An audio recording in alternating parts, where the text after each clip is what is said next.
देखें कैसे जो पीपल पार्टी के लीडरान भी जब भी डील की, मुआहदे किए, जब बाहर गए तो जनरल मुशर्रफ से डील करके आप लोग गए, मुआहदे करके, तहरीरी मुआहदे करके गए।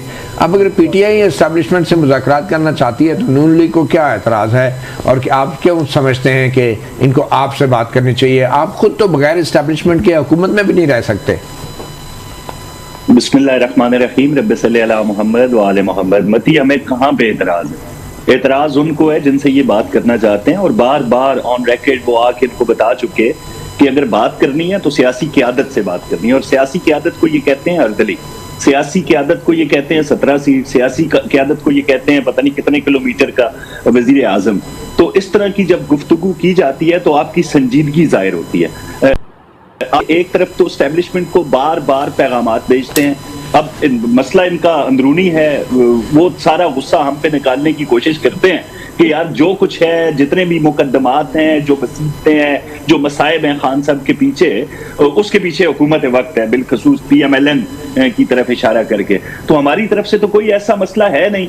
बस जिस एस्टेब्लिशमेंट के हवाले से, जिस फौज के हवाले से आप यूथ को मुखातिब करके उनसे हलफ लेते रहे, उनके खिलाफ एक मुनज़्ज़म किस्म का बयानिया बनाते रहे पाकिस्तान के अंदर। वो तो एक पुरानी बात होगी ना काज़मी साहब, अब तो जंग के माहौल में पीटीआई ने, सोशल वॉरियर्स ने भरपूर साथ दिया है एस्टेब्लिशमेंट का, रियासत का, तो वो तो पुरानी बात होगी ना। अब बड़ा अजीब सा सोशल मीडिया ने साथ दिया है कि भाईजान ये है GHQ, यहाँ पे हमला करो, डियर इंडिया, आप यहाँ पे आए। देखिए, आपके फौज के तर्जुमान ने भी शुक्रिया अदा किया है तमाम सियासी जमातों का, और पीटीआई के सोशल मीडिया एक्टिविस्ट को भी एक्नॉलेज किया है। आप क्या बात कर रहे हैं? बिल्कुल नहीं किया मती, नाम लेके बिल्कुल नहीं किया पीटीआई का। और हम उन लोगों को खराजे तहसील पेश करते हैं, चाहे वो अली अहमद खान हो या इनके बाकी जो 40 अफराद पंजाब में बैठे हुए हैं। जहां तक पार्लिमानी लोगों का काम है, जो पार्लियामान में मौजूद है, उनके हवाले से तो कोई बात नहीं कर रहा। मां सिवाय उमर यूथ का बयान ले ले या अलीमा खान का ले लें कि ये नूरा कुश्ती और गोला बारूद तो हमने यूक्रेन को दे दिया, हमारे पास तो लड़ने का साजो सामान मौजूद नहीं है। एंड उस वक्त जब जंग हम पे मुसल्लत की जा चुकी थी, पर वही लोग थे जो कहते हैं कि लड़ना है तो जाके लड़ो, इमरान खान है, निकलेगा तो जंग होगी। अफवाज पाकिस्तान के पीछे अवाम नहीं खड़ी हुई क्योंकि इमरान खान अंदर है। तो ये सारी बातें हम तो नहीं कहते रहे। मगर काज़मी साहब देखें, आप पीटीआई का तो मजाक उड़ाते हैं ना कि एस्टैब्लिशमेंट बात नहीं करना चाहती। क्या ये हकीकत नहीं है कि आज एस्टैब्लिशमेंट के बगैर आपकी हुकूमत भी एक दिन नहीं रह सकती? देखें, एक पेज को अगर आप एस्टैब्लिशमेंट का दस्ते शफकत कहें जो कि तलब करना चाहती है तहरीक इंसाफ, तो ये ज्यादती होगी मती। इस वक्त जो भी मामलात इंटरनेशनली चल रहे हैं, हम जाके सिफारती मैदान में, जो मैदान अमल था उसमें हमने शिकस्त दी, अब हम सिफारती महाज पे भारत को शिकस्त देना चाहते हैं। उस तरफ से क्या हो गया? हम मार्च करने जा रहे हैं, हम टेंट लगाने जा रहे हैं, मोटरवेज बंद करने जा रहे हैं, हम बरगला के जंगलों में जनाब वहां पे जाके एक विलेज बनाएंगे जिसको टेंट विलेज कहा जाएगा। तो इस तरह की संजीदगी को आप देख लें कि एक जमात किस तरफ जा रही है। दूसरी तरफ हमें आप बेशक कह दें कि हमें सहारा जो है वो एस्टेब्लिशमेंट का है, नहीं है, हम उनके सारे चल सकते हैं, नहीं चल सकते, लेकिन मुल्क नहीं, आप क्या एस्टैब्लिशमेंट के सहारे के बगैर चल सकती है आपकी हुकूमत? देखिए, अगर एक पेज ना हो, एस्टैब्लिशमेंट उस तरफ देख रही हो, कोई तो नहीं चल सकती। चाहे वो एक पेज ना हो तो नहीं चल सकती, या नहीं है, एक पेज के बगैर ये दोनों चीजें बिल्कुल नहीं चल सकती, नहीं चल। वेलकम बैक सहाफ़ी प्रोग्राम में। साकिब बशीर जी, क्या जैसे मैंने पहले कहा, डेस्परेशन है कि खान साहब कह रहे हैं मैं मुज़ाकरात करना चाह रहा हूँ। अब आपको लगता है कि कोई कानूनी और आइनी रास्ता नहीं है खान साहब की रिहाई के लिए? क्या सूरत हाल है?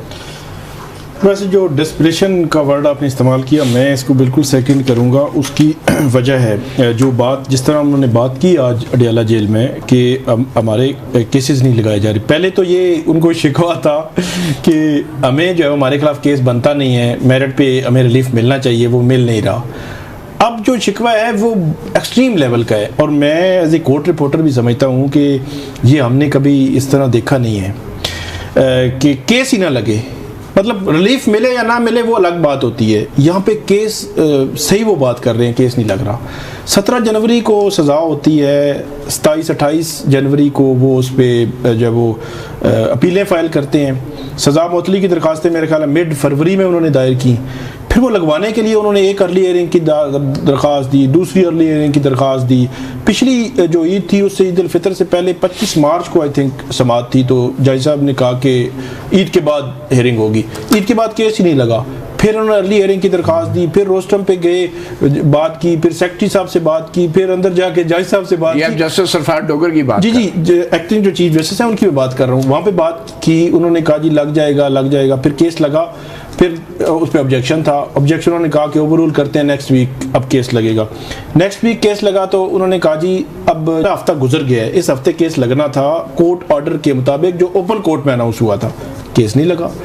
अब इस हफ्ते भी ये आज मंडे है, आज से फिर इन्होंने स्ट्रगल शुरू कर दी है कि केस नहीं लग रहा। ये वैसे जो केस ना लगना जो है मेरे लिए हैरान कौन है, उसकी एक मैं वजह बताता हूँ। माजी में भी जब जो नवाज शरीफ साहब हैं, मरियम नवाज कैप्टन साहब, तो उनको सजाएं हुई, उसके हवाले से भी हम क्रिटिसाइज करते रहे हैं। लेकिन 6 जुलाई 2018 को सजाएं होती हैं, 13 को वो वापस आते हैं, 17 जुलाई को जो है वो अपीलें फ़ाइल होती हैं, और अपीलें फ़ाइल होने के बाद जो है वो 19 सितंबर को उनकी सज़ा मुअत्तल हो जाती है। ये बनता है दिन तकरीबन 2 माह। तो यहाँ पे सिचुएशन ये है कि 5 माह हो गए हैं, उनका केस ही नहीं लग रहा। वो जाते हैं, कभी एक जज साहब के कोर्ट में बैठे होते हैं, कभी पार्लियामेंटेरियंस, कभी जो है वो उनके चैम्बर में जाकर बात कर रहे होते हैं। ये वैसे ऐसा होना नहीं चाहिए।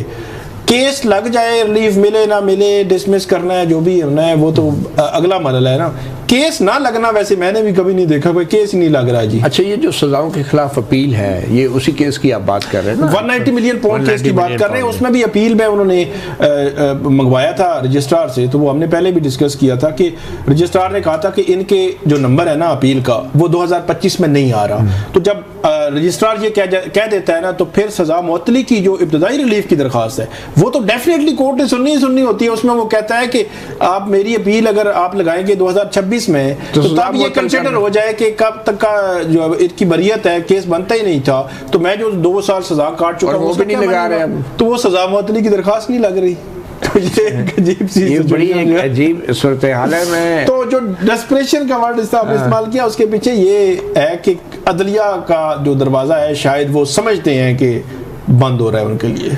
तो कौसर काज़मी साहब, वैसे आप भी एक सियासतदान हैं, आपको ये नहीं नज़र आ रही है सारी चीज़ें? खुद जब आप लोग जेलों में होते हैं, और मरीम नवाज भी जेल में रही, नवाज शरीफ भी जेल में रही, तो अभी आपको नहीं लग रहा कि कम से कम केस तो जल्दी लगना चाहिए? क्या आप इस बात की कोई इंडोर्स करते हैं कि मुकदमात जल्दी तो लगने चाहिए कि नहीं?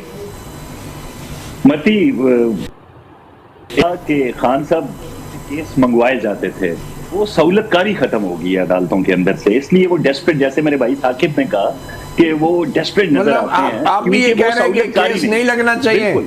आप भी ये कह रहे हैं? सहूलतकारी नहीं है। हजारों की तादाद में लोग ऐसे हैं जो केसेस का इंतजार कर रहे हैं, लाइन में खड़े होके, आम आवाम जिनकी एप्लीकेशंस नहीं लग रही, जिनकी दरखास्तों की सुनवाई नहीं हो रही, जिनकी अपीलें पेंडिंग पड़ी हुई हैं। हाँ, खान साहब वो सहूलतकारी चाहते हैं कि भाई छोड़ो डरना, आ जाओ हमारे पास, क्या रोडों पे शोर मचा रहे हो, हम बैठे हैं ना, हम देख लेंगे बाप बेटी को इलेक्शन से बाहर कैसे रखना है, ये हम आपको बताएंगे। तो वो माजी में चीजें देखी हैं, इसको मकाफात अमल समझ लें, डिवाइन इंटरवेंशन समझ लें उन लोगों के लिए जो खान साहब के हाथों जुल्म और बर्बरियत का शिकार माजी में बने। अच्छा। तो अब ये है कि केस का जो नंबर आएगा, रजिस्ट्रार ने बता दिया, साकिब ने आपको, क्योंकि बड़ा मंजा हुआ कोर्ट रिपोर्टर है हमारा भाई, बड़ी तफसील से उन्होंने आपको बताया ये मामला।